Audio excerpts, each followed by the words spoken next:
আসসালামু আলাইকুম। আজকে আপনাদেরকে দেখাবো সিএনসি মেশিনের সমস্যা হওয়ার আগেই প্রিভেন্টিভ সার্ভিসটা কখন করবেন এবং কিভাবে বুঝবেন। এটা হচ্ছে যখন মেশিনটা অফ থাকবে, সবগুলো মোটর মানে মেন লাইন অফ থাকবে, তখন মেশিনটা ধাক্কা দিয়ে দেখবেন যে এটা কি ফ্রি আছে না জাম আছে। যেমন এক্সে এখন টেনে দেখছি এবং ধাক্কা দিয়ে দেখছি মোটামুটি ফ্রি আছে। এইভাবে ওয়াইকে ধাক্কা দিয়ে দেখতে হবে যেমন এটা জাম আছে, ওয়াইটা এখন আমার অনেক শক্তি লাগছে।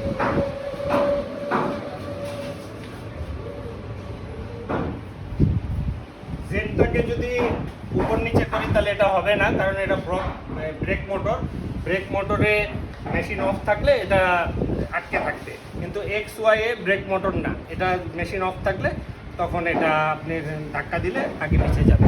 তো যখন দেখবেন আগে পিছিয়ে যাচ্ছে না, ধাক্কা দিয়ে শক্তি লাগছে, তার মানে এখানে জাম থাকলে আপনার ড্রাইভারে শক্তি লাগবে এবং ড্রাইভারে তখন বিভিন্ন ধরনের সমস্যা দেখা দিবে। এই জায়গাগুলো যদি ফ্রি থাকে ব্লক বিয়ারিংগুলো, তাহলে ড্রাইভারের উপরে অতটা প্রেশার পড়ে না, এবং যদি জাম থাকে তখনই আপনি সমস্যা হওয়ার আগেই মেশিন সার্ভিস করানোর চেষ্টা করবেন। ধন্যবাদ।